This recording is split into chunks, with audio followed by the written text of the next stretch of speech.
अदीला, बहुत खुश नजर आ रही हो मुझे।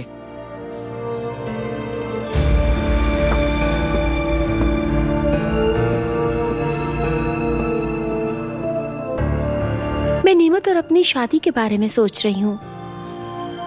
पहले हमारी शादी में रुकावट आ गई थी, अब बिल्कुल सादगी से करेंगे। सही कहा, पहले भी शादी अधूरी रह गई थी, ये ठीक है। इस बार सिर्फ अपनी फैमिली ही होगी।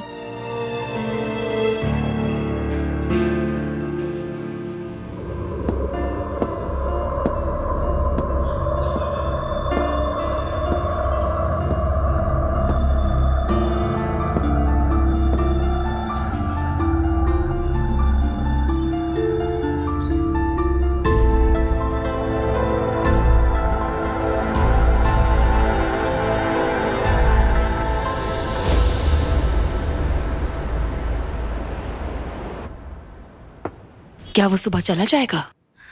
जी बिल्कुल, वो बाहर चला जाएगा। अंकल ने अरेंज किया है। अंकल ने? जी हाँ, यूनुस ने मुझे बताया था। अच्छी बात तो यही है कि वो फरहत के आने से पहले यहाँ से निकल जाए।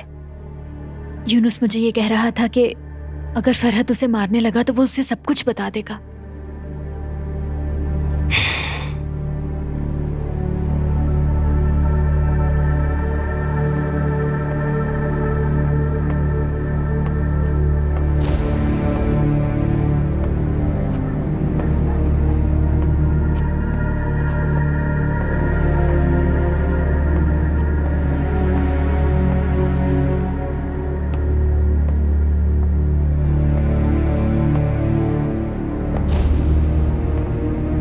कैसे हो यूनुस?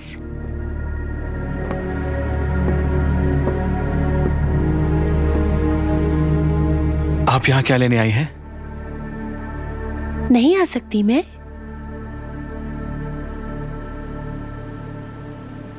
ये लो, तुम्हारे लिए लाई हूं। मैंने सोचा तुम्हें बहुत ही ज्यादा भूख लगी होगी। देखकर अजीब लगा। इस घर में किसी के सीने में दिल भी है? तुम सही तरीके से मुझे जानते भी नहीं, बस खा लो। मैं ना तो आपको जानता हूं और ना ही जानना चाहता हूं। जहन को एक ही बात खा रही है कि मैं कब और कैसे यहां से निकलूं। ठीक है, चले जाना। नेमत को मैं अच्छे तरीके से जानती हूं और तुम्हारा भी उससे गहरा ताल्लुक है। क्या हम दोनों इस बारे में बात कर सकते हैं? अगर तुम मेरी बात समझ गए हो तो बताओ।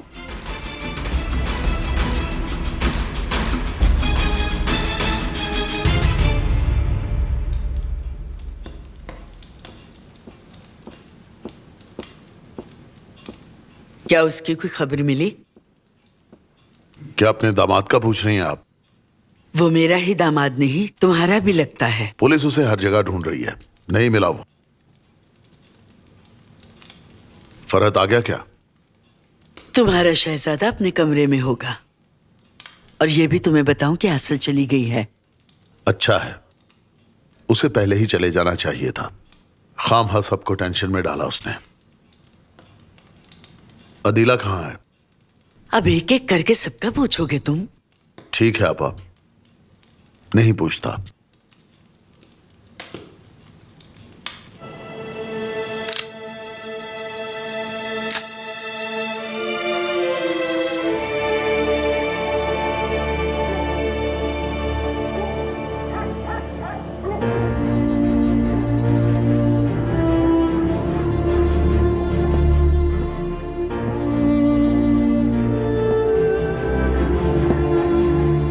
क्या मैं अंदर आ सकता हूं?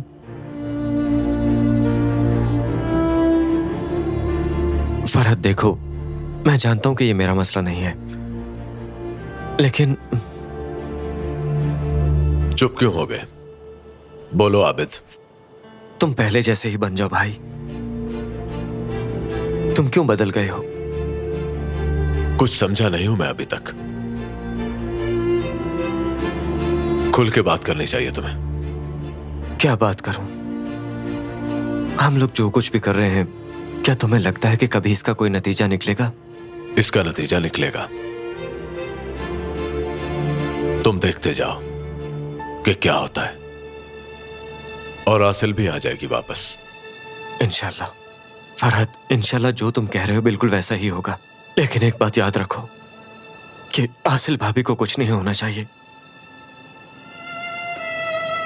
मैं जब तुम्हारे और आसिल भाभी के चेहरे को देखता हूं तो मुझे किसी बात पे नाउम्मीदी नहीं होती। चाहे जैसे भी हालात हों, जितनी भी बड़ी मुसीबतें आन पड़े, तुम दोनों की वजह से मैं कभी नाउम्मीद नहीं होता हूं। इसलिए भाई, तुम मेरी परेशानी की वजह को समझ सकते हो। खुदा ना खास्ता कहीं भाभी को कुछ हो गया तो मैं। आबिद,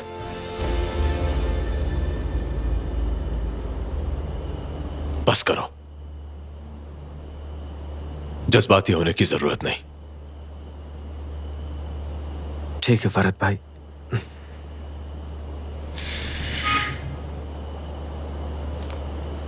तुम बस इतना याद रखो कि हमने यूनुस को ढूंढना है। उसके बाद मैं सोचूंगा कि आसिल को ढूंढने के लिए हमें क्या करना चाहिए। समझ गए ना तुम? जी आप ठीक कह रहे हो फरहत भाई। मैं उस जगह गया था जहां हमारे घर और होटल पर गोलियां चलाने वाले लोग हमें मिले थे, लेकिन वो वहां नहीं मिला मुझे। असल में मैं सुबह गया था, अब रात को भी चक्कर लगाता हूँ क्योंकि गीदड़ रात को ही निकलते हैं। गुलशेर कहाँ है? वो नीचे है भाई। ठीक है, चलो फिर हम भी नीचे ही चलते हैं। जो हुक्म मेरे भाई, क्योंकि ये फरहत अरसलान है। सही कहा, यह फरहत अरसलान है जो कभी नहीं बदलेगा।